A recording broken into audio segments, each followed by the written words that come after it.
Today we are going to start how a GS1 copy should be checked, or what are the procedure through which a examiner going to check the copy. The first one is that contextual competence. Content क्या क्या आपने दिया है, ठीक है। आपने language, कितनी सही लैंग्वेज आपने यूज़ की है, जैसे grammatical error. After that introduction. किसी भी क्वेश्चन में सबसे पहले क्या लिखते हैं? इंट्रोडक्शन। नॉट मीन कि आपके पास इंट्रोडक्शन के लिए कुछ हो या ना हो, पर आपको लिखना होगा। क्यों लिखना होगा हम आगे डिस्कस करेंगे, पर सबसे पहले स्टार्टिंग कहाँ से होती है? इंट्रोडक्शन से। Okay, then after structure.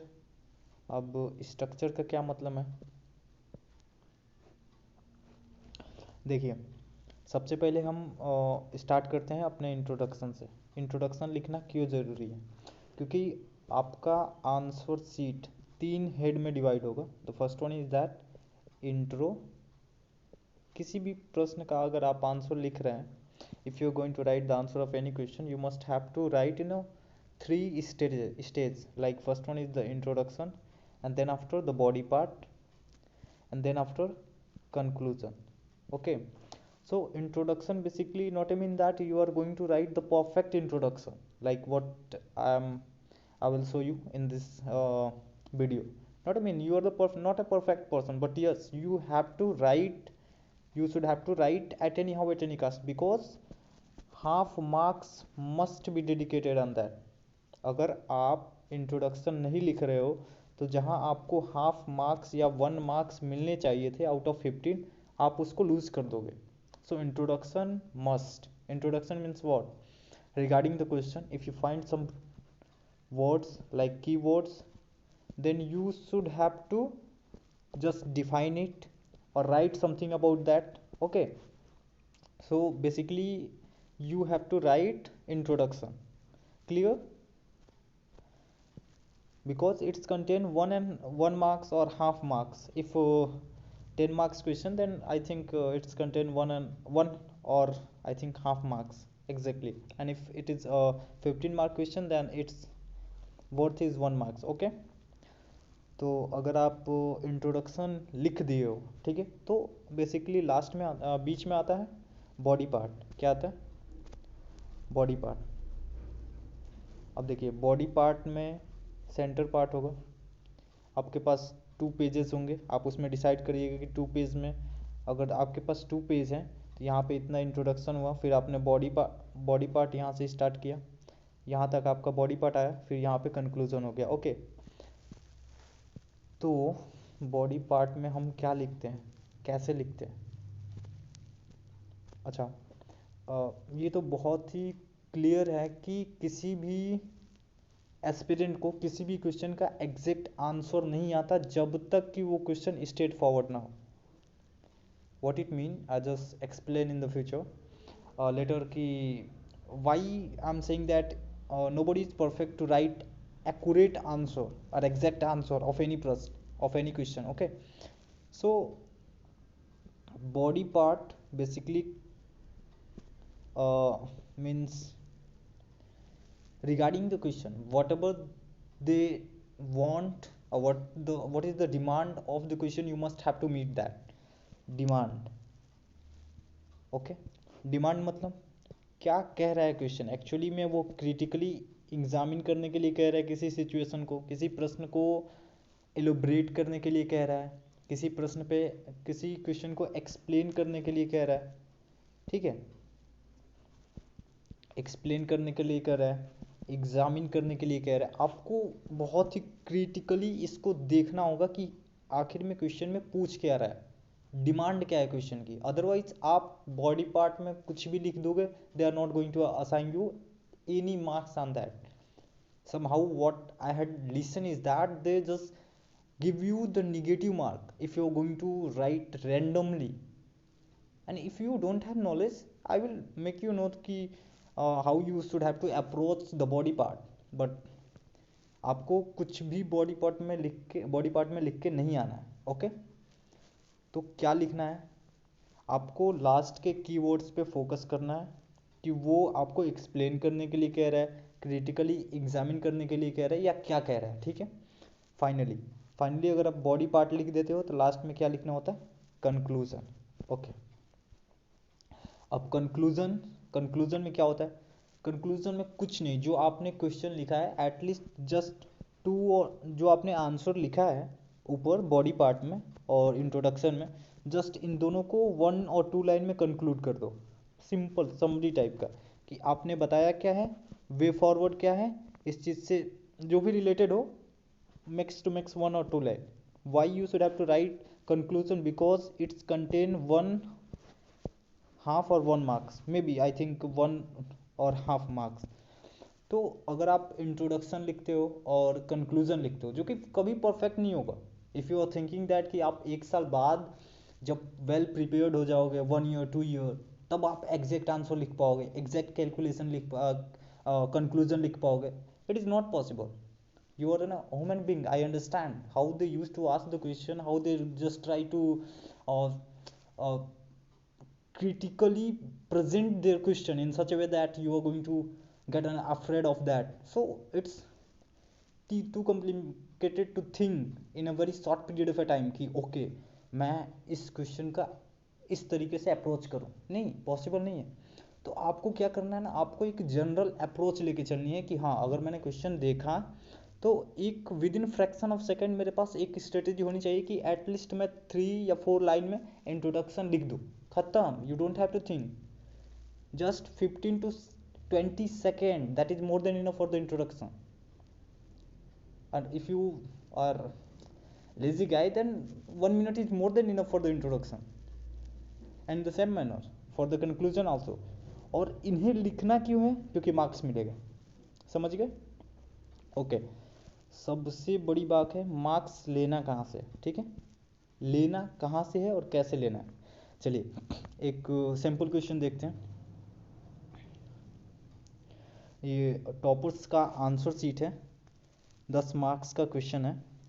Do you agree with view, what time come to revisit 7th schedule constitution, discuss with an suitable example. बिल्कुल क्लियर कट, आपको कुछ नहीं आता. ठीक है, आपको इतना कुछ नहीं आता. आपने क्या पढ़ा, आपने पढ़ा कि आपसे कह रहा है कि क्या आप मतलब इस बात से एग्री करते हो या डिसएग्री करते हो कि हमें दोबारा 7th शेड्यूल पे फोकस करना चाहिए, हमें उसे रिविजिट करना चाहिए, हमें उसमें कुछ एकोमोडेशन करना चाहिए, कुछ रिकमेंडेशन उसमें हमें अच्छी चीज़ें ऐड करनी चाहिए, या फिर उसमें से कुछ चीज़ें हटानी चाहिए. अच्छा, ऐसा कुछ वो पूछना चाह रहा है. ऐसा भी तो पूछ सकता था ना कि how we can make, how we can create, how we can amend our 7th schedule in a more better way as compare to our past, how they represent like कि अभी मॉडर्न टेक्नोलॉजी जैसे emerge हो रही है, modern society जैसे emerge हो रही है, उसके अकॉर्डिंग हम कैसे अपने 7th शेड्यूल को और भी बेहतर बना सकें. पर ऐसा उसने नहीं पूछा. उसने क्या कहा, ध्यान से देखिए, it's time to come revisit. क्या ये समय आ गया है कि हम रिविजिट करें 7th शेड्यूल को. मतलब आप 1 मिनट के लिए सोचिए, क्या चूतिया बनाया जा रहा है, क्या मतलब है. आप सिंपल बोलो ना कि भाई साहब 7th शेड्यूल को आप कुछ, हाँ अगर आपके पास कुछ अच्छा रिकमेंडेशन है तो आप दे सकते हो, आप उसमें कुछ एक्स्ट्रा ऐड करना चाहते हो कर सकते हो. क्या मतलब है टाइम, रिविजिट, कुछ भी. मैं मतलब सोच रहा हूँ कि क्या मतलब डरा के आप क्या करोगे बच्चों को, with in a fraction of second आप डरा के क्या करोगे. आप इस क्वेश्चन को सिंपली भी तो पूछ सकते हो ना आप, पर नहीं. अच्छा, discuss with the suitable argument. चलिए ठीक है, हमें सुटेबल आर्गूमेंट से डिस्कस करना है. अब जो मैंने ऊपर बताया एग्जैक्टली आपको उसी को अप्लाई करना है. You don't have to think anything else, you just have to apply what I just told you. Okay, देखिए इन्होंने जैसे लिखा है, I think this is a perfect answer, not an a perfect but I think good, क्योंकि उतने कम समय में अच्छा, बहुत अच्छा लिख पाना विच इज़ इम्पॉसिबल। तो आप केवल अच्छा लिख सकते हो, ठीक ठाक लिख सकते हो। हाँ, अगर आपने ठीक ठाक मतलब गुड, अगर आपने ऐसे करके 20 क्वेश्चंस अटेम्प्ट कर लिए ना, तो आप मेंस से इंटरव्यू में जाने से कोई नहीं रोक सकता। मेंस के बाद इंटरव्यू में जाने से कोई रोक ही नहीं सकता। If you are going to attempt this 20 question in a good way, not mean that कि आप रफली ऐसे ऐसे कुछ भी लिख के चले, नहीं, गुड वे। अच्छा, गुड वे कितने में होता है? मेरे को तो आता नहीं, आपको आता है? चलिए मैं बता रहा हूँ। गुड वे का मतलब हुआ कि आप एक ठीक ठाक देखने योग्य आंसर प्रेजेंट कर पा रहे हो क्वेश्चन के कुछ आसपास, एग्जैक्ट नहीं, आसपास। अच्छा, चलिए इतना अगर हम जानते हैं तो देखते हैं कि हम करेंगे क्या। देखिए, आप पहले पेज देखिए कि how much page which is allocated to you for writing the answer. 10 marks के क्वेश्चन के लिए आपको 1 पेज कंप्लीट एलोकेट किया जाएगा, अलॉट किया जाएगा। फिर से सेकेंड पेज अलॉट किया जाएगा। बस 2 पेज आपको एलोकेट किया जाएगा, ठीक है, अलॉट किया जाएगा। अब कहाँ गया? अब देखते हैं कि आखिर में लिखना कैसे है। मैं आपको केवल सैंपल दिखाऊंगा, बाकी सब आप ही को प्रैक्टिस करना है। मैं बस आपको दिखाऊंगा कि लिखना कैसे, एक्चुअली में लिखा कैसे जाता है। देखिए, ये टॉपर्स का आंसर सीट है। अगर आपको विश्वास ना हो तो आप देख सकते हो। ये Ishita Kishore all India rank 1 Vision IAS ने पब्लिश किया है। ओके, तो ये टॉपर्स का आंसर सीट है। मैं आपको बताऊंगा कि they are not come from an external world, नहीं, बाहर से नहीं आते वो भाई, और बाहर से कुछ एक्स्ट्रा भी नहीं लिख पाते वो। ऐसा नहीं है कि टॉपर्स में तो बहुत कुछ लिख पाते हैं, ऐसा नहीं होता। चलिए मैं आपको दिखा रहा हूँ। अब देखो इन्होंने क्या लिखा है। 7th schedule is the federal axis, अच्छा, ऑफ द कॉन्स्टिट्यूशन दैट इनविसेज, मतलब राइटिंग देखो आप, इनविसेज भाई बहुत ही ध्यान से देखोगे ना तब आप पढ़ पाओगे। लेकिन आप, इन्होंने लिखा है क्योंकि वहाँ पे राइटिंग कंपटीशन हो ही नहीं रहा। जो एक मैनिफेस्टो बन जाता है ना इंसान के माइंड में कि मेरी राइटिंग अच्छी नहीं है, ऐसी है वैसी है, भाई आप 1 मिनट के लिए सोचो कि वहाँ राइटिंग कंपटीशन हो ही नहीं रहा। वहाँ आपके नॉलेज का चेकअप हो रहा है, आपका मेंटल एबिलिटी जो भी होता है ना कि within a fraction of time how much you have knowledge just you have to present on your copy, वही टेस्ट हो रहा है। राइटिंग का कुछ भी नहीं होता। तो आप एक अपने ब्रेन से तो बिल्कुल हटा लो कि भाई साहब हमारी राइटिंग ख़राब है, हमारी राइटिंग ऐसी है वैसी है, कुछ नहीं होता। पढ़ने लायक है ना। मैंने अभी पढ़ के आपको बताया ना कि ये इनविसेज लिखा हुआ है, ऐसे एग्जामिनर भी पढ़ेगा क्योंकि उसको नंबर देना है। आप लिखो तो पूरा नहीं देगा वो, ऐसा मत सोचिए कि नंबर देना है मतलब कि फुल में फुल दे देगा, 10 में 10 दे देगा, नहीं देगा। मैं बता रहा हूँ अभी कि नंबर कैसे एलोकेट होते हैं, ठीक है, अलॉट होंगे। मैं आपको अभी दिखा रहा हूँ, देखिए नंबर कैसे अलॉट होंगे। कुछ देर रुकिए। अब देखिए इंट्रोडक्शन का आपने प्रॉफिट देखा, कुछ नहीं करेगा वो बंदा, इतना देखेगा जो भी एग्जामिनर है, बस इतना देखेगा, पढ़ेगा नहीं उतना। उसको पता है कि भाई इन्होंने ना कुछ एक्स्ट्रा नहीं लिखा है, कुछ एक्सटर्नल वर्ल्ड से इन्होंने कुछ आके नहीं लिखा है, क्यों लिखा है कि फेडरल एक्सिस होता है कॉन्स्टिट्यूशन का। ओके, इन्विसेज करता है, इसमें 3 लिस्ट होती हैं, खत्म। 7th शेड्यूल्ड क्या बताता है? 3 लिस्ट के बारे में बताता है। अच्छा, चलिए इंट्रोडक्शन कैसे लिखना है आपको बस इतना पता होना चाहिए कि 7th शेड्यूल्ड किस चीज़ के बारे में है, तो लिस्ट के बारे में है। Okay, 3 list, union list, state list and concurrent list, ठीक है। अच्छा, अगर ये यूनियन लिस्ट स्टेट लिस्ट में सब्जेक्ट अगर डिवाइड होते हैं, क्या होते हैं सब्जेक्ट, क्या होते हैं, डिवाइड होते हैं। अच्छा, तो डिवाइड होना मतलब क्या है? Power division. अच्छा, पावर डिवीजन तो कैसे पावर डिवीजन होता है, वर्टिकल और हॉरिजॉन्टल? वर्टिकल, क्योंकि यूनियन से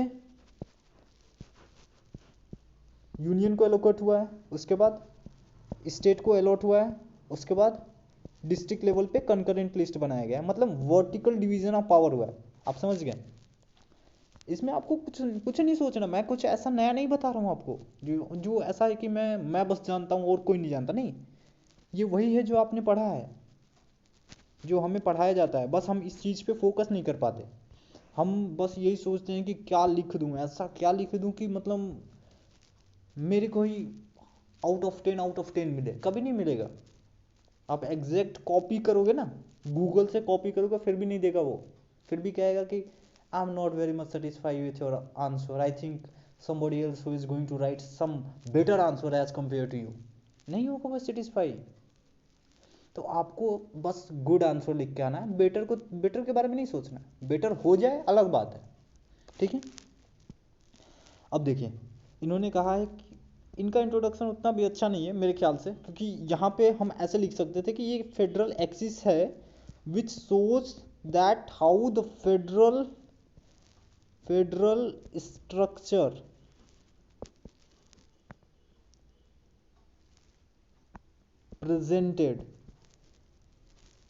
presented by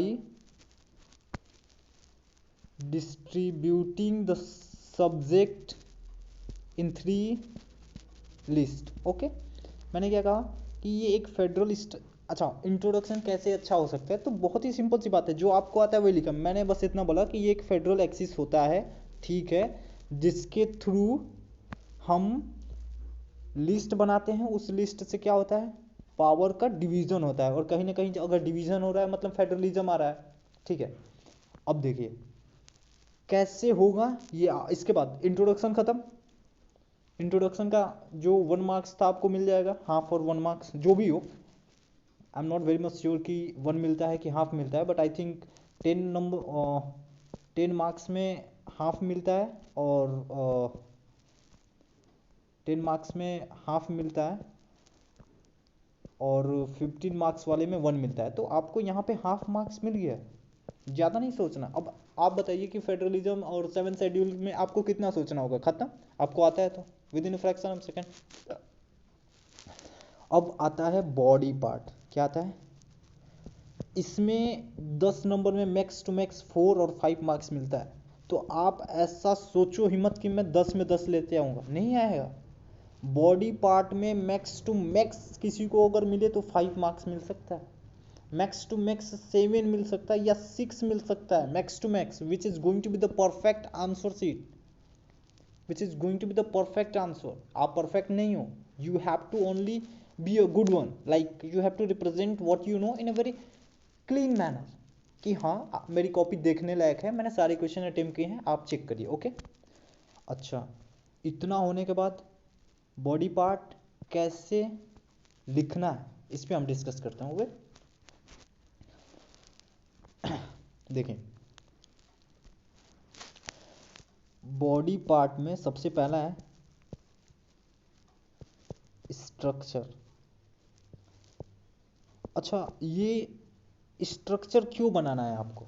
मैंने अभी इंट्रोडक्शन में बताया कि राइटिंग कंपटीशन नहीं है, फिर ये भी स्ट्रक्चर कंपटीशन भी तो नहीं है, फिर आपको स्ट्रक्चर क्यों बनाना है? राइटिंग पे अगर राइटिंग आपकी अच्छी नहीं है तो मुश्किल से मुश्किल आपको हाफ मार्क्स कम मिल सकते हैं। मे बी अगर आपकी राइटिंग उतनी अच्छी नहीं है तो मुश्किल से मुश्किल हाफ मार्क्स कम मिल सकते हैं। पूरी कॉपी में अगर 20 क्वेश्चन है तो मेरे ख्याल से 10 मार्क्स, ओनली 10 मार्क्स कम मिल सकते हैं, कम मिल सकते हैं आपकी राइटिंग की वजह से। So don't worry about it. आपके पास अभी भी 250 में से अगर 10 घटा दूँ तो 240 में से आप कितना लाते हो ये कंप्लीट डिपेंड करता है। आपकी राइटिंग केवल 10 नंबर काट सकती है, लेकिन आपके पास अभी 240 मार्क्स हैं, जिसमें से आप कितना ऑब्टेन करोगे that is completely depend on your knowledge, your way through which you are going to represent your answer on the copy, because nobody is going to have an look on you, just they are try to look on your copy कि आपने उस copy में कैसे present किया है। Okay, कुछ ज़्यादा fast हो गया ना, चलिए ठीक है। अच्छा, तो बॉडी पार्ट स्ट्रक्चर, अब आपको समझ में आया कि स्ट्रक्चर क्यों इंपॉर्टेंट है। देखिए, अगर आप स्ट्रक्चर्ड वे में लिखोगे ना तो उसको पढ़ने में थोड़ी आसानी होगी, उससे ज़्यादा नहीं है। ऐसा नहीं कि वो ज़्यादा मार्क्स दे देगा, 5 में से या फिर 10 में से आपको 15 दे देगा, ऐसा बिल्कुल भी नहीं है। ऐसा नहीं है भाई, इस भर में मत रहना कि मेरे को 15 में 40 मिलेगा, नहीं मिलेगा। आप उसमें ना स्ट्रक्चर में आप वन ऑफ द बेस्ट बना के आओगे ना, फिर भी वो अगर देने वाला होगा तो 10 में से 5 नंबर देगा। भाई कंजूस होते हैं वो, नहीं देंगे। अभी मैं बताऊंगा कि कैसे काटते हैं वो, कहाँ काटते हैं आंसर, नंबर कहाँ काटते हैं। Okay, so why we need structuring, because when you are going to use and write your answer in a structured way, it's appear to be like a very dedicated or good student, क्योंकि वो आपको नहीं देख रहा है ना, वो आपकी कॉपी को देखेगा। जितना स्ट्रक्चर्ड वे में, सिस्टमेटिक वे में आप अपने आंसर को रिप्रेजेंट करोगे, that's gives a glimpse about you कि अच्छा इस लड़के का जो कॉपी है या फिर जैसे इसने लिखने की कोशिश किया है, that is one of the best. तो वो इस कॉपी के थ्रू आपका परसेप्शन बनाएगा। अगर आपका उसने एक आंसर शीट एग्जामिनर ने चेक किया, एक आंसर शीट, तो यहाँ से वो आपके बारे में सोचेगा कि अच्छा ये जिस लड़के का कॉपी होगा, I think he is the little bit sincere student, उसको पता है कि स्ट्रक्चर्ड वे में लिखना है, थोड़ा साफ साफ लिखना है, तो इसमें तो वो नंबर ना दे। लेकिन जब वो नेक्स्ट कॉपी चेक करेगा, when he try to check, when he used to check the next question, तो वो उस समय उतना फोकस नहीं करेगा। ऐसे अच्छा ठीक है इसने ये लिखा है, ओके ये ऐसे करके वो चेक कर देगा। लेकिन अगर उसको पहले पेज पे या दूसरे पेज पे अगर उतना स्ट्रक्चर्ड वे में आंसर नहीं मिला, तो उसको बार बार देखना पड़ेगा कि अच्छा आपने क्या लिखा है, कैसे लिखा है, क्या है। समझ रहे हो? वो आपको सोचेगा, उसके बाद आपको नंबर अलॉट करेगा, ठीक है। और सोचेगा कैसे? आपकी कॉपी के through. So your copy is the main thing where you must have to focused कि आप आंसर रिप्रेजेंट कैसे कर रहे हो। ओके, अब आते हैं बॉडी पार्ट पे फाइनली, कि बॉडी पार्ट में क्या लिखना है, कैसे लिखना है। ओके, तो चलते हैं बॉडी पार्ट में कैसे लिखना है, क्या लिखना है। ठीक है, पहले इन्होंने क्या लिखा है मैं आपको वो दिखा रहा हूँ। इन्होंने लिखा है बॉडी पार्ट में कि लिस्ट 1 ये है, लिस्ट 2 ये है, लिस्ट 3 ये है। जैसे कि 7th शेड्यूल्ड में 3 लिस्ट हैं, तो उन 3 लिस्टों में क्या है, जैसे central list, state list, concurrent list. Okay, मोर आइटम्स, मोर इम्पोर्टेंट आइटम्स, खत्म, लिखना ही नहीं है। मोर आइटम और मोर इम्पोर्टेंट आइटम्स का क्या मतलब है? मतलब if you are an UPSC aspirant, I think, तो इससे भी अच्छा वर्ड्स आपके पास है। मैं बता रहा हूँ मैं क्या कह रहा हूँ। देखिए, more item and more important items, क्या मतलब है? अरे आप लिखो ना, national priority, nation priority, nation important. ये मोर और लेस क्या होता है? समझ रहे हो? You must have to select your word which is going to represent that okay you are an very much sincere candidate. ये मोर और लेस मतलब क्या है कि you are 9th class student और like you are 10th class student, why you are going to use such word, why you are not going to use some technical word. यहाँ पे अगर आप लिखोगे कि सेंट्रल लिस्ट में वो सारे सब्जेक्ट आते हैं जो नेशनल इंपॉर्टेंस पे हैं, नेशन लेवल पे इंपॉर्टेंस पे हैं, जैसे डिफेंस हो गया, आर्मी हो गई, फॉरेन अफेयर हो गया, ओके, इंटरनेशनल रिलेशन हो गए, किसी दूसरे कंट्रीज के साथ ट्रेड हो गया। तो मतलब एक इंसान सोचेगा कि चलो इस लड़के ने ना जो वर्ड सेलेक्ट किया है that is completely explaining the meaning. Okay, more less, this is like you are doing such a stupidity in your exam. हाँ, आपको कुछ नहीं आ रहा है, अगर आपने थोड़ी सी भी पढ़ाई नहीं की है तो आप लिख सकते हो कि मोर लेस नहीं चाहिए, more less nobody going to have want to listen such a word in your copy. भाई इतनी सी जगह है आपके कॉपी में, 2 पेज दे रखा है, लिमिटेड टाइम है, उसमें आप मोर लेस दिस दैट लिख के भर दोगे तो क्या फायदा? समझ रहे हो? More this that, no need to write this all thing. Technical word लिखो, technical in the sense which is appropriate for the question. Okay, जैसे यहाँ पे अगर आपने सेंट्रल इंपॉर्टेंट लिखा होता या नेशनल इंपॉर्टेंट लिखा होगा तो थोड़ा अच्छा अट्रैक्टिव लगता है। जैसे अच्छा चलिए ठीक है, स्टेट लिस्ट डिजायर डाइवर्सिटी, आप 1 मिनट सोचिए, इसका थोड़ा सा सेंस जा रहा है desire diversity, but it is not completely explaining the state list. मैं समझ नहीं पा रहा हूँ डिजायर डाइवर्सिटी मतलब क्या, कोई उतना रिलेवेंट नहीं लग रहा है कि डिजायर डाइवर्सिटी स्टेट लिस्ट से कुछ कनेक्शन दिखा रहा हो। नो अच्छा, कंकरेंट लिस्ट, 1 मिनट के लिए सोचिए, under both centre and state, under jurisdiction of both centre and state. देखिए ये आंसर सही है, इन्होंने जो यहाँ पे लिखा है दैट इज कंप्लीटली परफेक्ट, ये हो सकता है, आप इसको लिख सकते हो under the jurisdiction of centre and state both, complete है कि भाई देखिए कंकरेंट लिस्ट होता है उसमें जितने भी सब्जेक्ट होते हैं वो दोनों के जुरिस्डिक्शन के अंडर में आते हैं, स्टेट के भी और यूनियन के भी। तो I think this is little bit perfect. लेकिन यहाँ देख के तो वो थोड़ा सोचेगा कि मतलब क्या वर्ड, मतलब कुछ मिला नहीं क्या कि कुछ भी डाल दिए, कुछ भी लिख के चले आए, ऐसा कुछ। ठीक है चलिए, ये बॉडी पार्ट का फर्स्ट था। हाँ इन्होंने स्ट्रक्चरिंग थोड़ा उतना भी अच्छा नहीं किया है, पर कहना होगा कि हाँ ठीक ठाक है, ऐसे बना के ऐसे कर दिया इन्होंने, इससे भी अच्छा हो सकता था। कैसे देखें, आप ऐसे कर देते, यहाँ पे लिखते 7th शेड्यूल, यहाँ पे लिखते यूनियन लिस्ट, ओके, यहाँ पे लिखते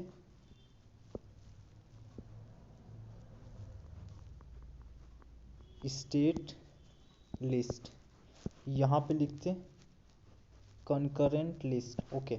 अब देखिए यहाँ पे ऐसे आप कर सकते थे, 3 पॉइंट आपको लिखना है स्टाइल में, 1 पॉइंट यहाँ, 1 पॉइंट यहाँ, 1 पॉइंट यहाँ, ओके। ऐसे इसका 3 पॉइंट लिख देते, 1 पॉइंट यहाँ, यहाँ, यहाँ, ओके, खत्म। अब देखिए बॉडी पार्ट में इतना पेज आपका कवर हुआ in a very styled and very dedicated manner, ऐसा नहीं है कि आपने कुछ भी लिखा है, ठीक है, मतलब आपने एक सिस्टमेटिक वे में रिप्रेजेंट किया जो इन्होंने कोशिश किया है। पर अच्छा ऐसे लिखने से क्या उसको प्रॉफिट मिलेगा, जब वो आपको नंबर एलोकेट करेगा ना ऐसे चेक करके, तो वो क्या करेगा ऐसे चेक करेगा, फिर इस पॉइंट पे हाफ, इस पॉइंट पे हाफ, फिर इस पॉइंट पे हाफ, इस पॉइंट पे हाफ, ऐसे करके नंबर देगा, हाफ, 1/4, 1/4, ऐसे करके नंबर देगा 1/4, उसको पॉइंट मिलना चाहिए वो। अच्छा इन्होंने जैसे लिखा है उसमें क्या प्रॉब्लम है मैं आपको बता रहा हूँ कि एक्चुअली में इसमें क्या प्रॉब्लम है, चलिए मैं बता रहा हूँ। अगर कोई मार्क्स अलॉट कर रहा है, ठीक है, मैं अलॉट कर रहा हूँ खुद ही, देखिए मैं यहाँ पे देखा मैंने, चलिए यहाँ पे कुछ ठीक लगा, okay okay okay, max to max में 1/2 अलॉट करूँगा, मैक्स टू मैक्स, ठीक है, ये तो नॉर्मल है ना, यहाँ तो मैं कुछ अलॉट ही नहीं कर पाऊँगा, मैं यहाँ करूँगा मैक्स टू मैक्स 1/2, ओके। यहाँ पे देखिए यहाँ पे 1/4, 1/4, या फिर चलिए मैं 1/2 ही कर दे रहा हूँ, 1/2 कर दूंगा, 1/2, ओके। आप बताइए कि इस पूरे आंसर में जो ये बॉडी पार्ट इन्होंने मैक्स टू मैक्स अपना 2 से 3 मिनट, मैक्स टू मैक्स 2 से मीन टू मीन 2 और 3 मिनट्स तो इन्होंने वेस्ट किया होगा केवल इतने में, और नंबर कितना मिला 1/2, क्यों, स्ट्रक्चर्ड वे में उसको पॉइंट मिला ही नहीं। अगर मैं आंसर खुद चेक कर रहा हूं तो मेरे को पॉइंट चाहिए ना, मैं कहाँ दूं, आप समझ पा रहे हो। अगर मुझे खुद नंबर देना है तो भाई मेरे को तो पॉइंट ढूंढना पड़ेगा ना, कि एक मान लो यहाँ पे मैंने हाफ मार्क्स दे दिया, हाफ मार्क्स यहाँ दे दिया, हाफ मार्क्स यहाँ दे दिया, अब इसमें मैं कहाँ से दूँ। लेकिन हाँ अगर आप मेरा जैसे मैंने बताया कि स्ट्रक्चर्ड वे में ऐसे करके फिर ऐसे करके लिखे होते, इसका 3, इसका 3, तो बहुत ही सिंपल वे में मैं अलॉट करता, यहाँ पे मैं इस चीज़ के लिए हाफ देता, यहाँ पे चेक करता, चलिए हाफ, हाफ, हाफ, तो एटलीस्ट आपका 2 मार्क्स तो हुआ, 1/1.5 मार्क्स से हाफ मार्क्स तो एक्स्ट्रा हुआ। चलिए मैं आपको एक और सिनेरियो दिखाता हूँ। 1 मार्क्स, ओके वेट,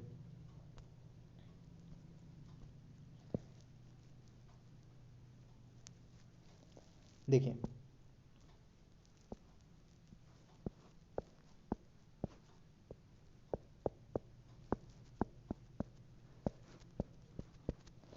हो गया। अब देखिए नेक्स्ट सिनेरियो,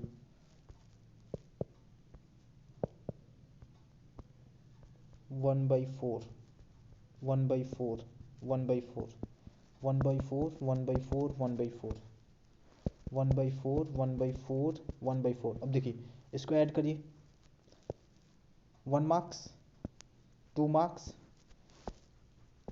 2 प्लस मार्क्स तो आपको यहीं मिल गया।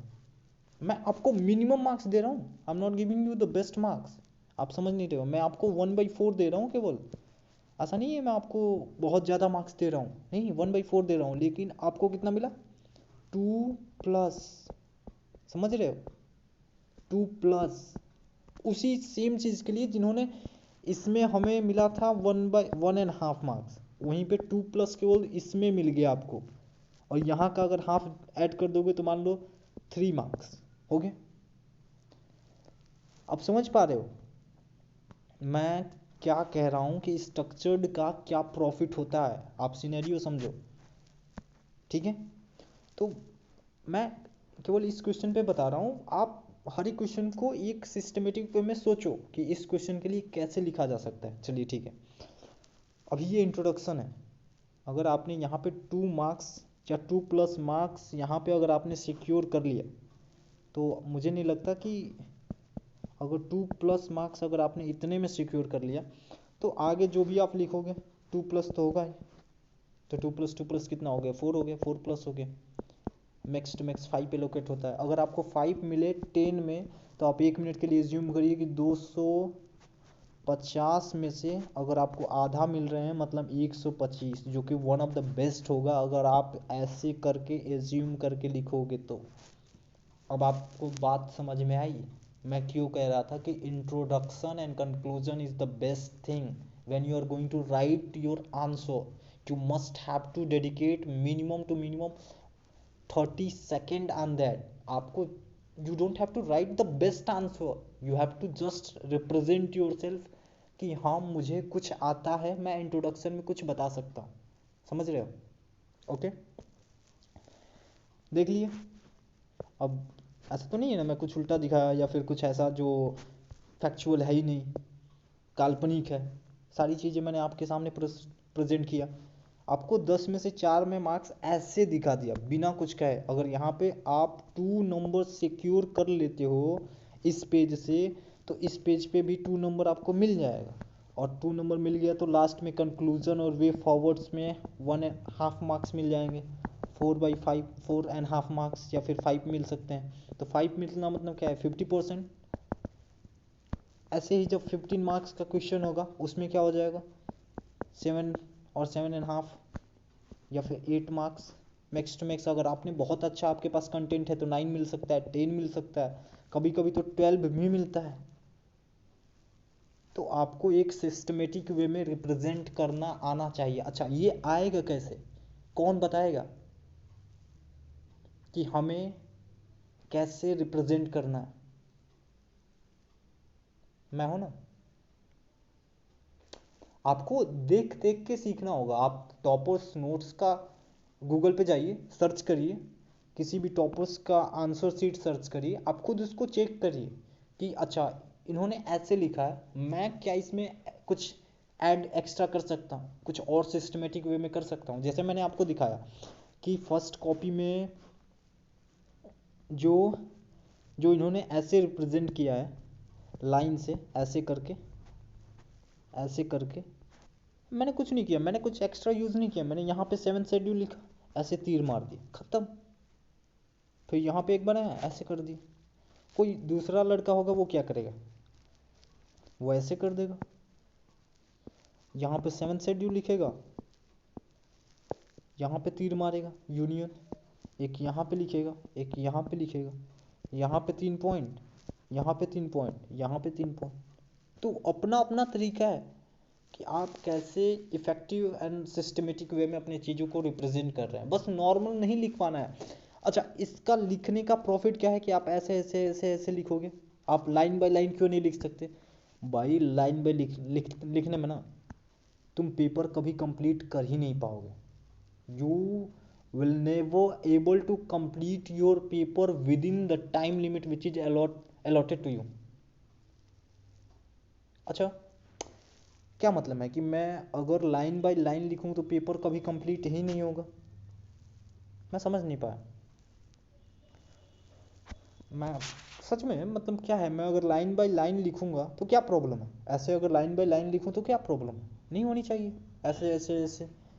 अच्छा ठीक है, मैं एक बार लिखता हूँ, ठीक है। चलिए, मैंने यहाँ पे कुछ लिखा, यहाँ पे कुछ लिखा, यहाँ पे लिखा, ऐसे लिखा, ऐसे लिखा, ऐसे लिखा, लिखते गया लिखते गया लिखते गया लिखते गया लिखते गया लिखते गया लिखते गया लिखते गया लिखते गया, यहाँ पे भी लिखा, यहाँ पे भी लिखा। अब जाके मेरा पेज भरा। हिंदी जानते हैं? भरा, फुल। ये पूरा पेज अब जाके आपका भरा है, कंप्लीट हुआ है। नंबर जानते हैं इस पे कितना मिलेगा? सोच के बताइए कितना मिल सकता है। अगर मैं एग्जामिनर हूँ आपको कितना दूंगा? चलिए आप खुद दीजिए, मैं दिखा रहा हूँ, ठीक है। देखिए, 1/2, 1/2, 1/2, 1.5 मार्क्स, खत्म। ये भी मैक्स है। अगर वो पढ़ ले तब आपको ऐसा देगा यार, कोई नहीं पढ़ता इतना भाई। वो समझ नहीं रहे, वो हाई इंटेलिजेंट पर्सन है। आपका एक लाइन पढ़ने के बाद वो समझ जाएंगे कि आप पूरे पेपर में क्या क्या लिखे होगे, कैसे कैसे लिखे होगे। अच्छा, तो मैं बता रहा था कि स्ट्रक्चर्ड वे में लिखने का प्रॉफिट क्या है, मैं दिखा रहा हूँ। टाइम कम है, कंटेंट भी आपके पास कम है, कीवर्ड है आपके पास वन ऑफ द बेस्ट है। आप एक बार और सुनिए, टाइम कम है, कंटेंट है आपके पास, और कीवर्ड है। that is the one of the best for writing the answer. You cannot believe how much energetic it is when you are going to represent your keywords in your answer. आपका time save करेगा, page भरेगा। क्या? Page भरेगा, time save करेगा, page भरेगा। After उसके बाद क्या होगा? एक स्ट्रक्चर्ड प्रोवाइड करेगा। कैसे? देखिए, ये आपने सेंटर, चलिए मैं जो आपको बताया था उस वही कर रहा हूँ। आपने यहाँ पे 7 शेड्यूल लिखा, ओके। मैंने कहा आपको 3 पॉइंट लिखना है, union list, state list, concurrent list, okay. आपने यहाँ पे 3 पॉइंट लिखा, और इसका 3 पॉइंट, इसका 3 पॉइंट, आपका एक पेज भर गया, ठीक है। एक पेज फुल हो गया, ठीक है। अच्छा, तो इसमें तो मेरा पेज ज़्यादा लग रहा है, फिर तो मैं बाकी चीज़ें लिख ही नहीं पाऊंगा। बाकी चीज़ें कहाँ लिखूँ अगर ऐसे ही मैं करके पूरा पेज भर दूंगा तो? मैं समझा नहीं। हाँ, अगर मुझे बाकी चीज़ें जैसे जो डिमांड हुआ है क्वेश्चंस में कि क्या हमें रिविजिट करना चाहिए, तो रिविजिट करने में हम क्या बताएंगे? क्रिटिसिज्म बताएंगे कि ये क्रिटिसिज्म है। आफ्टर दैट क्या क्या आर्क, सेकेंड आर्क ने रिकमेंड किया था, क्या क्या कोई कमेटी बना के हम इसमें एक्स्ट्रा ऐड कर सकते हैं, इसको अमेंड कर सकते हैं, या फिर क्या क्या वे फॉरवर्ड है, क्या क्या क्रिटिसिज्म है, ये सब कहाँ लिखूंगा? मैं हूँ ना, बता रहा हूँ, कह लिए परेशान हो। अच्छा, तो आपको पता चला आपने इतना पेज भरा, आपको 2+ मार्क्स मिल गए, ओके। अब देखिए, सिंपल, आप यहाँ पे नीड टू रिविजिट जैसे इन्होंने लिखा है, कोई बात नहीं, हम भी लिख लेंगे, क्या प्रॉब्लम? नहीं, स्ट्रक्चर तो बना लिए ना, एक स्ट्रक्चर तो बना ली। अब दूसरा हम ऐसे लिख देंगे, need, what are the needs to revisit the 7th schedule. कोई बात नहीं, हम अब पॉइंट वाइज कर लेंगे, क्या जा रहा है? अरे एक जगह तो हमने नंबर ले लिया ना, दूसरा जगह लाइन पे लिख देंगे। अच्छा, इसको भी अगर आपको सिस्टमेटिक वे में लिखना है, उसको भी बताऊंगा मैं कैसे लिखना है, ठीक है। देखिए, जैसे पहले इन्होंने लिखा है, पहले उसको डिस्कस करते हैं, देन आफ्टर मैं बताऊंगा कि कैसे हम अच्छे तरीके से रिप्रेजेंट कर सकते हैं. Okay, how we are going to represent our answer in a very very systematic and the sincere way, in a very structured manner. आपको इंग्लिश थोड़ी अच्छी आती है ना, मेरे को उतना इंग्लिश आता नहीं है, फिर भी I will just try, I am trying to speak, but देखते हैं. अच्छा, इन्होंने क्या लिखा है कि नीड टू रिविजिट 7 शेड्यूल, पहला पॉइंट दिया.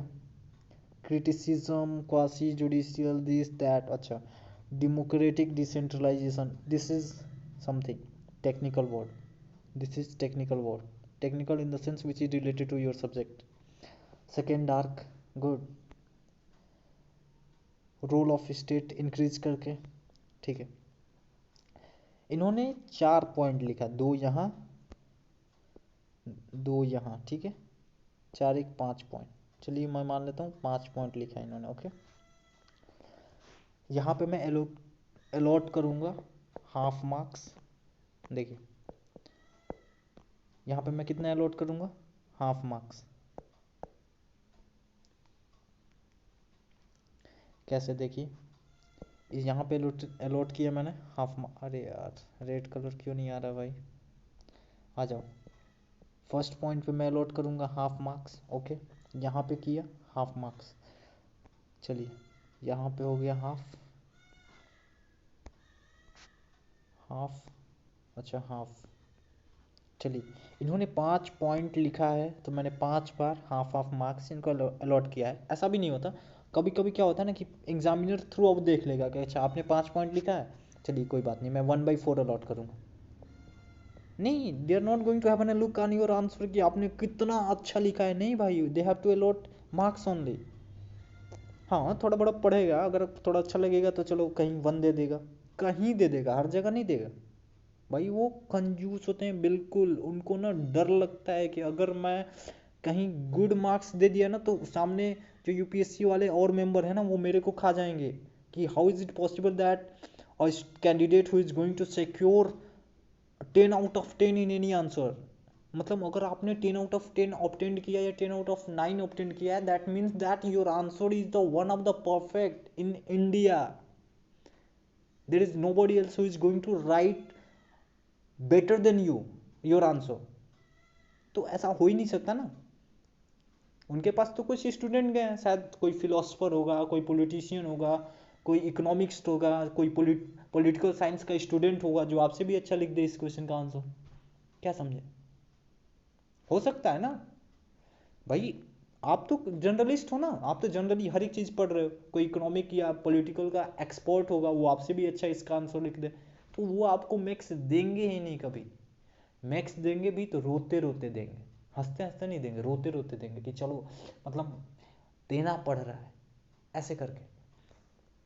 ठीक है, तो मान लीजिए वहाँ पे 2.5 मार्क्स इन्होंने इस 5 पॉइंट से ऑब्टेंड किया. ओके, फिर लास्ट में वे फॉरवर्ड लिख के कंक्लूड कर दिया. देखिए वे फॉरवर्ड लिखा है, यहाँ पे इनको हाफ मार्क्स मिलेंगे, हाफ मार्क्स मिलेंगे ही मिलेंगे, क्योंकि वे फॉरवर्ड का मिनिमम मार्क्स एलोकेट होगा ही. बिकॉज देखिए पूछा ही नहीं है, वे फॉरवर्ड पूछा ही नहीं है उससे, लेकिन इन्होंने फिर भी उसमें ऐड किया है extra thing. What we have to add in the answer, we have to think कि हमें क्या ऐड करना होगा, क्या क्रिटिसिज्म लिखना होगा, क्या पॉजिटिव इफेक्ट लिखने पड़ेंगे, पॉजिटिव एक्सपेक्ट लिखने पड़ेंगे, निगेटिव एक्सपेक्ट लिखने पड़ेंगे, हर एक चीज़ हमें सोचना होगा.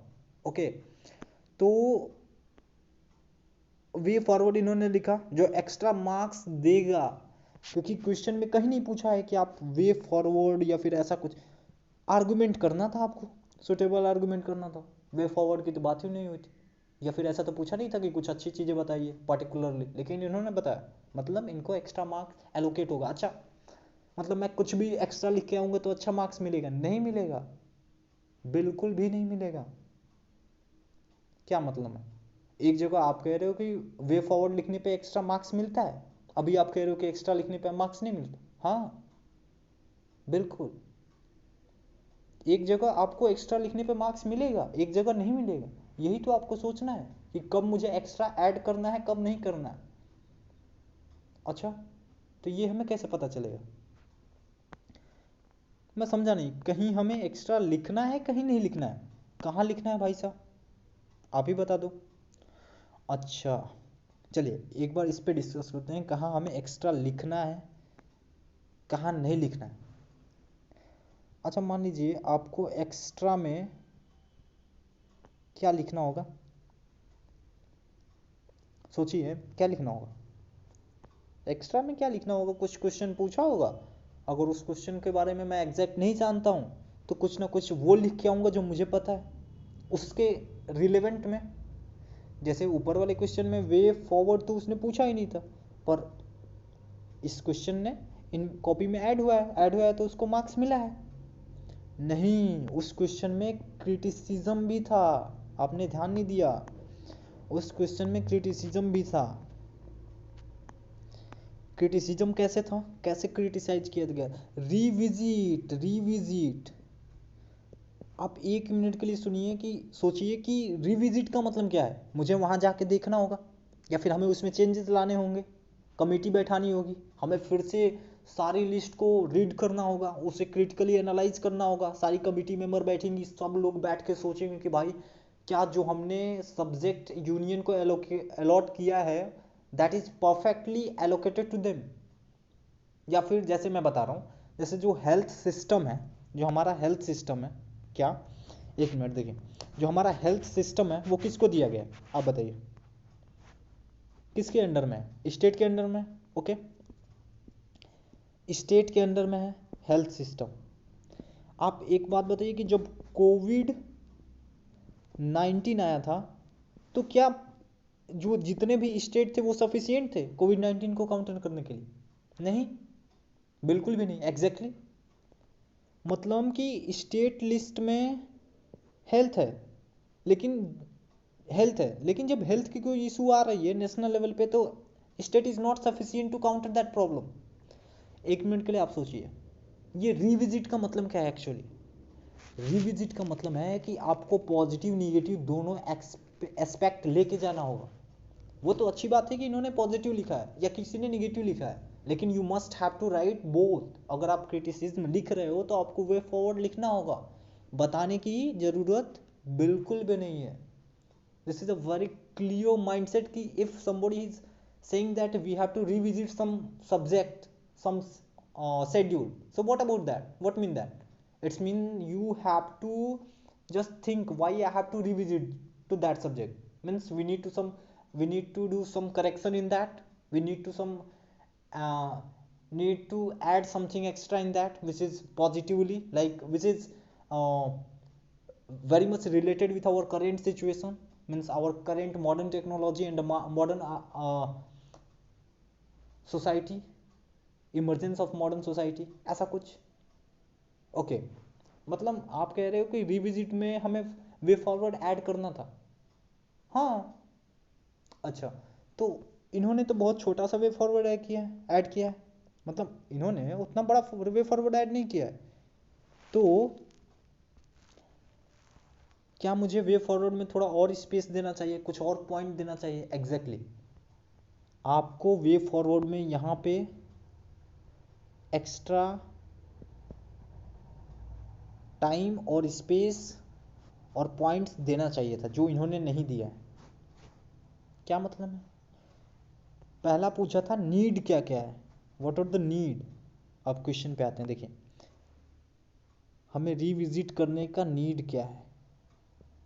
ठीक है, इन्होंने बहुत अच्छे से बताया है कि रिविजिट करने का नीड क्या क्या है। ठीक है, क्रिटिसिज्म बहुत जगह हमारे 7 शेड्यूल को क्रिटिसाइज किया जाता है, डेमोक्रेटिक डिसेंट्रलाइजेशन तो है लेकिन एक्चुअली में नहीं है, हाफ है, केवल फुल है ही नहीं। अच्छा, सेकेंड आर्क ने भी रिकमेंडेशन दिया हुआ था कि भाई साहब हमें चेंजेस लाने चाहिए, कुछ सिस्टम ऐसे कुछ सब्जेक्ट ऐसे हैं जो सेंटर को दिए गए हैं लेकिन वो स्टेट लेवल पे इंपॉर्टेंट है, कुछ ऐसे हैं जो स्टेट को दिए गए हैं जैसे हेल्थ है वो सेंट्रल को हैंडल करना चाहिए। अच्छा, जब हमने क्रिटिसिज्म बता दिया, हमने प्रॉब्लम बता दी, तो हमें वे फॉरवर्ड लिखना चाहिए। तो भाई साहब इन सारी चीज़ों को अगर आप पॉइंट वाइज लिखते ना, ये इन सारी चीज़ों को, इसको और इसको, ये पांचों पॉइंट को कैसे, इतना नहीं लिखना है, एक पॉइंट इधर हो गया, एक पॉइंट इधर हो गया, फिर एक पॉइंट मुश्किल से मुश्किल लिखना, पूरा कोई पढ़ेगा ही नहीं आपका, दूसरा, तीसरा, चौथा, यहाँ खत्म। इतने में आपका पूरा पॉइंट खत्म। यहाँ पे आप लिखिए वे फॉरवर्ड। वे फॉरवर्ड में लिखिए मिनिमम टू मिनिमम 4 पॉइंट। अच्छा, वे फॉरवर्ड में क्या क्या लिख सकते हैं? कमिटी मेंबर बना सकते हैं। अच्छा, हम एक्सपोर्ट कमिटी मेंबर बना के एक्सपोर्ट या फिर क्रिटिकल एनालिसिस करवा सकते हैं। हम अपने पास्ट के जो भी सिनेरियो था, जो भी जैसे कोविड-19 आया, पास्ट को अपने क्रिटिकल एनालाइज कर सकते हैं। उसके बिहाफ पे हम या फिर अपनी मॉडर्न इमर्जिंग टेक्नोलॉजी को देखते हुए हम उसमें चेंजेस ला सकते हैं। Okay, time to time supreme court ने भी बहुत सारे स्टेटमेंट दिया है यूनियन लिस्ट और 7 शेड्यूल के, उस पर हम फोकस कर सकते हैं। अच्छा, और क्या क्या कर सकते हैं वे फॉरवर्ड में? 7 शेड्यूल में सब्जेक्ट को रीएलोकेट करना। हाँ, हम कंकरेंट पे देखते हैं कि यूनियन का डोमिनेंस बहुत ज़्यादा है। यूनियन का डोमिनेंस स्टेट पे और कंकरेंट लिस्ट पे बहुत ज़्यादा है, हम उसको मिनिमाइज कर सकते हैं। जो स्टेट होता है ना, स्टेट भाई साहब वो भिखारी है, आप समझ नहीं रहे हो। स्टेट जो है ना, they don't have their own financial source. कुछ लोकल सोर्स है उनके पास, शराब की दुकान हो गई, शराब का ठेका हो गया, कुछ ऐसे छोटे मोटे सब्जेक्ट हैं उसके पास जहाँ से वो रेवेन्यू अर्न करता है। सारा पैसा कहाँ जाता है? यूनियन के पास जाता है। फिर फाइनेंस कमीशन बैठता है, वो अलॉट करता है कि अच्छा सब स्टेट को कितना पैसा मिलेगा, इस स्टेट को कितना पैसा मिलेगा, हर एक स्टेट को पैसा वो देता है, डिफाइन करता है 40%, 50%, 45%, 20%, ऐसे करके। मतलब फाइनेंशियल स्टेबिलिटी स्टेट के पास नहीं है, हम उसको भी कंसीडर कर सकते हैं। जो डोमिनेंस यूनियन का है ना, यूनियन का जो डोमिनेंस है उसको हम मिनिमाइज कर सकते हैं। ये सारी चीज़ें वे फॉरवर्ड में ऐड हो सकती हैं, समझ गए? अच्छा, आप कह रहे हो कि इतनी सारी चीज़ें हम वे फॉरवर्ड में लिख सकते हैं। आप एक बात बताइए, ये 10 नंबर का क्वेश्चन है, ठीक है, 2 पेज है हमारे पास। क्या मैं इतना सब लिख पाऊंगा या फिर इतना सारी चीज़ें वहाँ पे सोच पाऊंगा एग्ज़ाम में बैठ के? क्योंकि हर बार तो कुछ ना कुछ नया होता है, हर बार कुछ एक्स्ट्रा पूछा गया होता है, कुछ एक्स्ट्रा वर्ड्स, कुछ एक्स्ट्रा कीवर्ड्स, कुछ नया खुद ही बना देते हैं। बिल्कुल नहीं, आप इतना सोच ही नहीं पाओगे। अच्छा, फिर मैं लिखूंगा कैसे? मतलब आप जितना बताया सारा वो गलत है। मतलब मैं जब सोच ही नहीं पाऊंगा तो लिखूंगा नहीं, और लिखूंगा ही नहीं तो नंबर नहीं मिलेंगे। नहीं, जब ये आप घर पे ना बैठ के प्रैक्टिस करोगे ना खुद, कि अच्छा इस चीज़ में मैं ऐसे डायग्राम बना सकता हूँ, यहाँ पे मैं कुछ लॉजिस्टिक, कुछ क्रिटिकल, कुछ रिलेवेंट कीवर्ड्स ऐड कर सकता हूँ, ऑर्गेनाइजेशनल वर्ड्स एज ऐड कर सकता हूँ, या फिर आप ऐड करोगे उसके बाद ये एक्सपीरियंस आएगा। Answer writing is art of mentality, art of mental ability. Means when you are going to think critically analyze by sitting on the chair, devoting your precious time on analyzing the question, तब आपको ये मतलब gain होगा कि हाँ मुझे किस question पे कैसे सोचना है। अच्छा, जब हम यहाँ तक सोच सकते हैं, चलिए मैं समझ गया कि इस क्वेश्चन का डिमांड था, आपने ऐसे ऐसे बता दिया। अच्छा, 15 मार्क्स का क्वेश्चन होगा, उसमें क्या क्या करेंगे देख लेते हैं, क्या प्रॉब्लम है। आ जाते हैं, लास्ट में 50 मार्क्स होगा, क्या है, चलिए।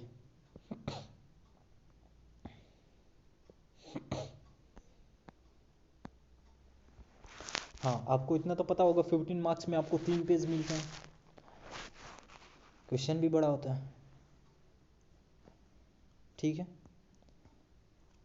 देखिए, India need to identify the priority area. क्या बोला है? क्या बोला है? Priority area. क्या बोला है? Priority area. मिला? मेरे को नहीं पता, मैं तो पढ़ा अभी, ठीक है। क्या मिला? Priority area. ये क्या है? कीवर्ड है। क्या है? कीवर्ड है, प्रियोरिटी एरिया, समझ गए? अच्छा, to further its techno diplomacy. मतलब 1 मिनट के लिए आप मुझे बताओ, मैं डिप्लोमेसी के बारे में सुना हूँ, ठीक है, डिप्लोमेसी के बारे में सुना हो। ये टेक्नो डिप्लोमेसी क्या होता है, मतलब क्या है? आपने टेक्नोलॉजी को डिप्लोमेसी से ऐड कर दिया।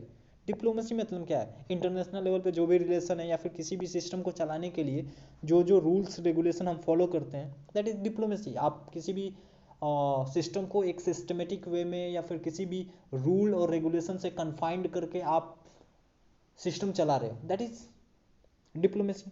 ओके, कुछ भी, जैसे आप इंटरनेशनल रिलेशन पे पढ़ते हो, आईआर में पढ़ते हो डिप्लोमेसी, इंडिया बांग्लादेश के रिलेशन, डिफेंस की डिप्लोमेसी अलग होती है। हमारी इंडियन आर्मी का रिलेशन म्यांमार के आर्मी से कैसा है और पाकिस्तान के आर्मी से कैसा है, ये तो आप भली बात ही जानते हो।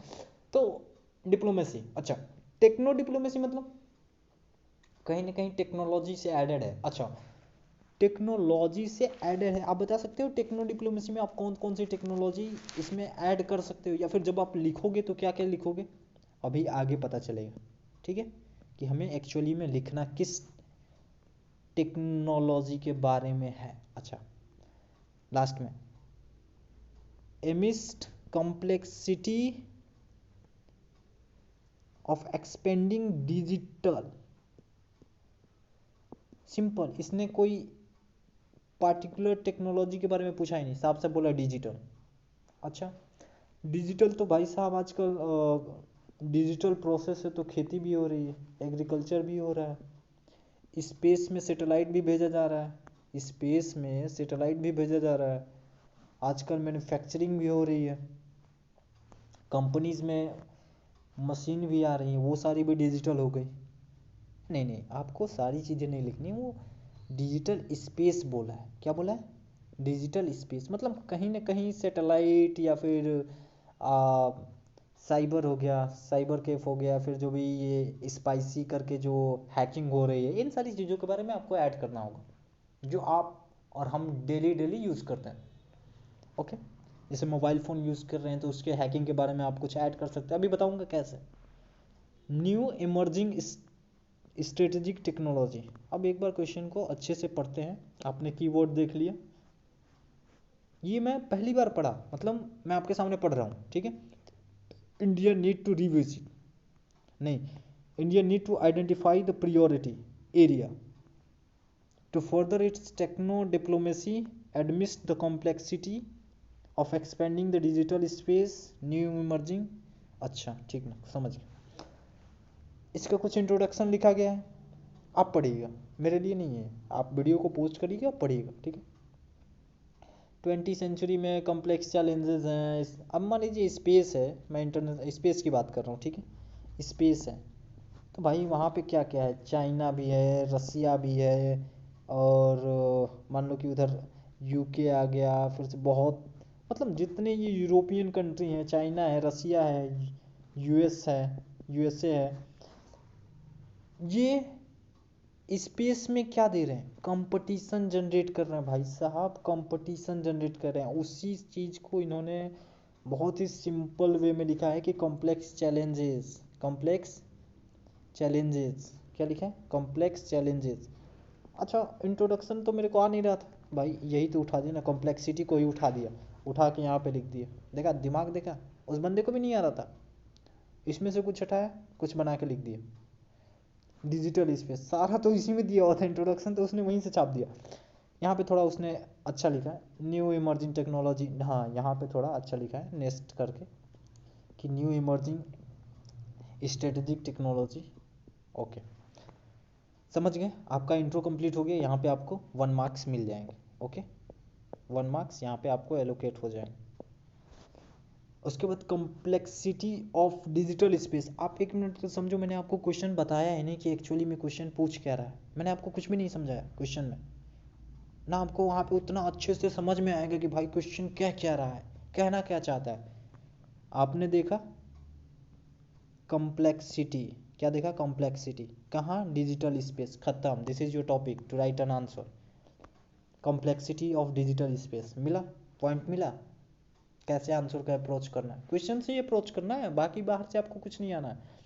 साइबर वेब हो गया, ये आप पढ़िए कि इथिकल हैकिंग या फिर सोशल मीडिया पे क्या क्या है, इंडिविजुअल रिजोल्यूशन और ये जो भी इंडस्ट्रियलिस्ट 4.0 है, प्राइवेसी का कैसे लीकेज होता है, ठीक है, मतलब मैंने आपको बताया कैसे अप्रोच करना, ठीक है। अब देखिए क्या बोला था, आइडेंटिफाई प्रियोरिटी एरिया, मतलब कुछ एरिया होंगे जहाँ पे हमें प्रियोरिटाइज करना होगा कि अच्छा हम डिफेंस